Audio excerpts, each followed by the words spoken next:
Good day everyone. I am Laika Sinaag, a third-year student taking Bachelor of Elementary Education. So today I am discussing the strategies in assessing physical education and health in elementary grades, revisiting the essentials on assessment. Assessment process of gathering information on how an instructional objective or purpose is being achieved. What purpose does assessment serve? Number one is to guide and direct instruction. Two, provide students info on their progress. Number three, motivate students to improve their performance. And number four, collect objective information on students for grading purposes. And the last, make judgment about the effectiveness of teaching. What is assessed in the classroom? Assessment in the classroom is aimed at helping students perform well in relation to the learning standards in physical education and health. Learning standards comprise content standards, performance standards, and learning competencies that are outlined in the curriculum. Content standard. Identify and set the essential knowledge and understanding that should be learned. Performance standards describe the abilities and skills that learners are expected to demonstrate in relation to the content standards and integration of 21st century skills. Learning competencies. It refers to the knowledge, understanding, skills, and attitude that students need to demonstrate in every lesson and or learning activity. Concept development. The learning standards in the curriculum reflect progressions on concept development. There are two types of classroom assessment performed in physical education and health: formative assessment and summative assessment. So, formative assessment may be seen as assessment for learning, so teachers can make adjustments in their instruction. It is also assessment as learning, wherein students reflect on their own progress.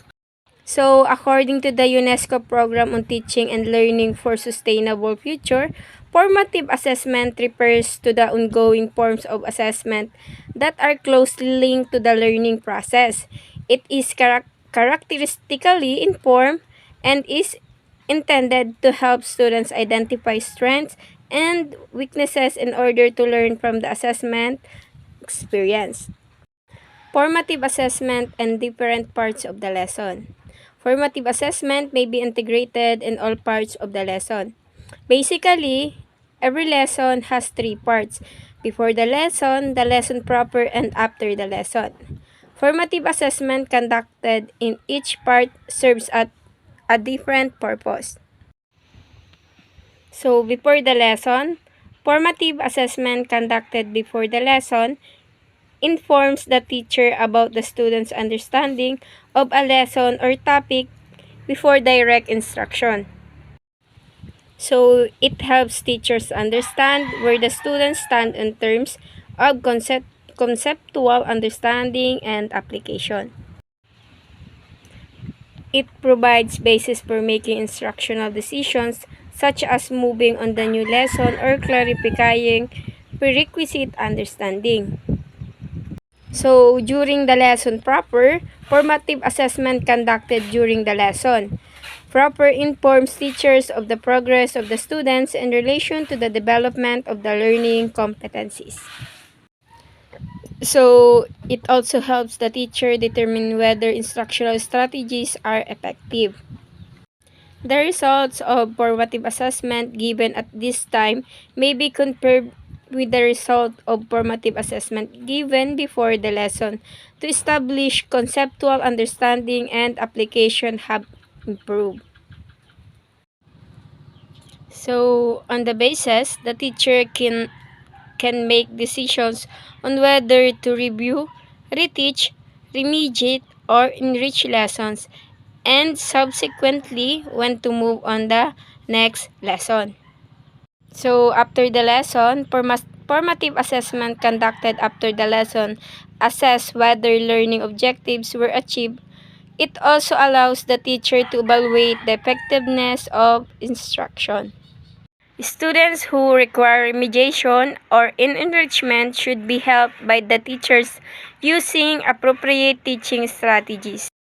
Formative assessment must also provide students with immediate feedback on how well they are learning throughout the teaching learning process. Recommendations on how they can improve themselves should also be given by the teachers. Formative assessment enables students to take responsibility for their own learning and identify areas where they do well or where they need help. As a result, students will appreciate and make their own decisions about their progress. Note: teachers should keep a record of formative assessment results to study the patterns of learning demonstrated by students.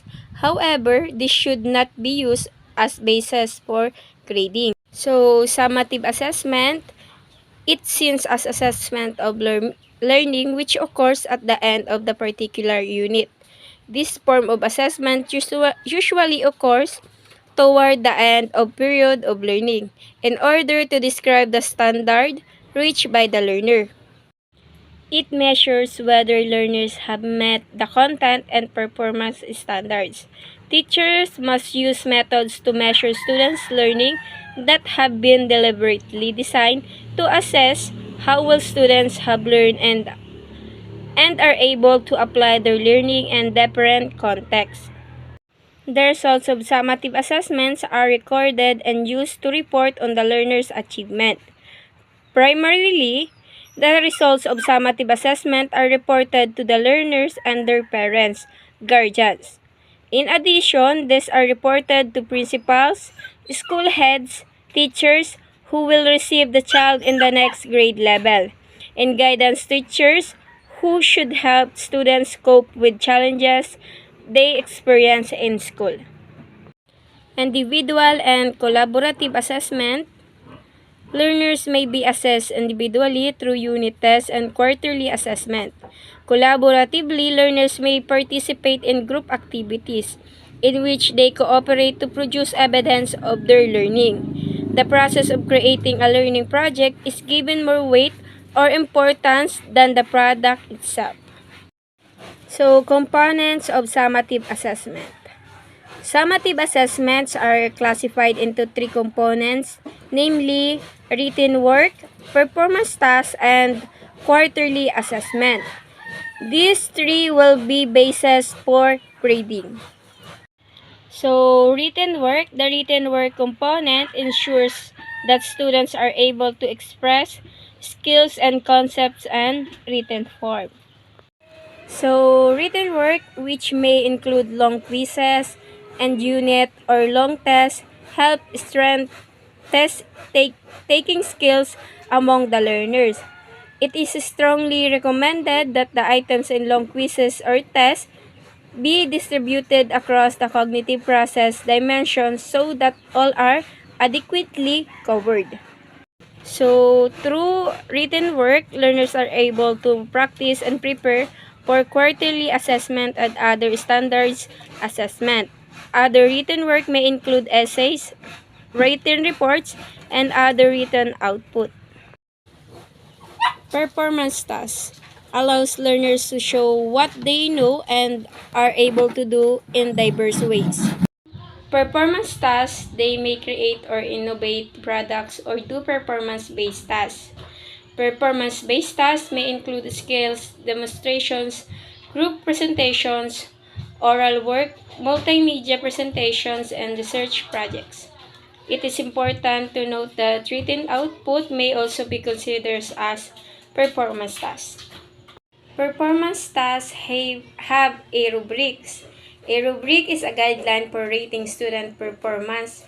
A rubric is a scoring tool that lists the criteria or what counts for a piece of work.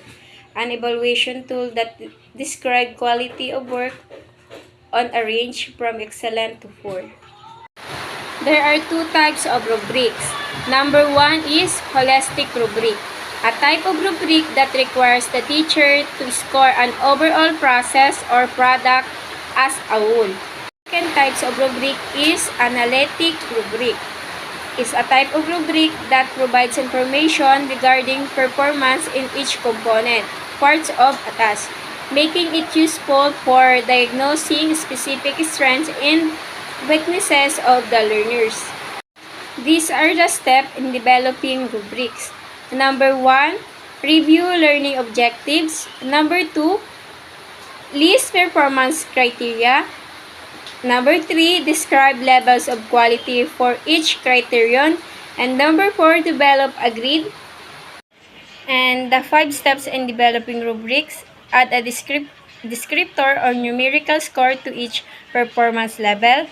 Number 6, practice using the rubric. Number 7, share the rubric with students.